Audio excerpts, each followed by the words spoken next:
Vamos a calibrar un rifle 22, una carabina marca Savage, Mark II. Le hemos puesto una mira Shilva 2.5 x 10 x 50 Illuminator Magnum. Así que bueno, vamos a probarla.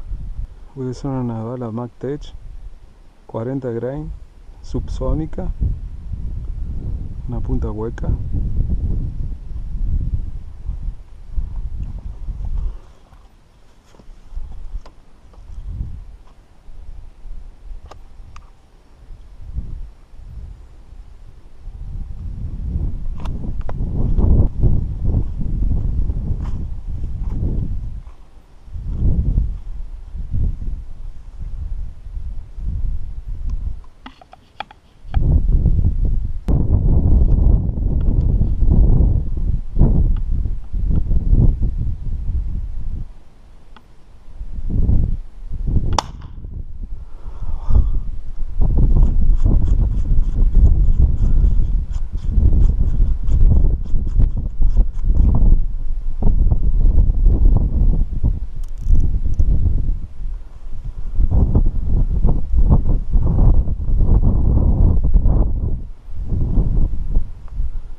Bueno, ahora voy a tirar con una bala común, una Orbea.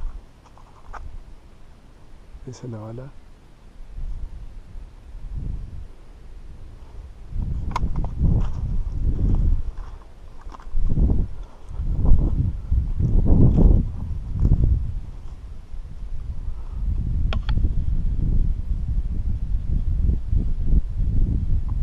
Vamos a ver qué efecto tiene, qué sonido.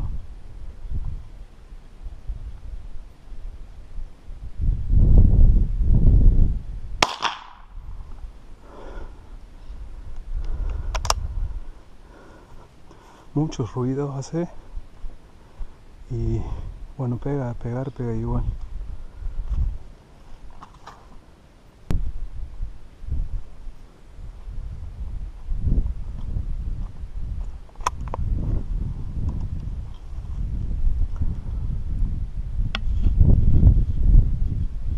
Ahora vamos con una subsónica.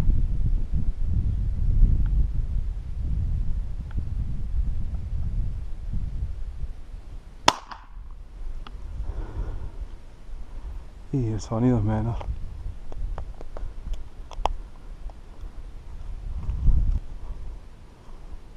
Bueno, ahí quedó calibrado. Más o menos que quería también saber y probar los dos tipos de balas que tengo en este momento. Así que bueno, esa fue la prueba.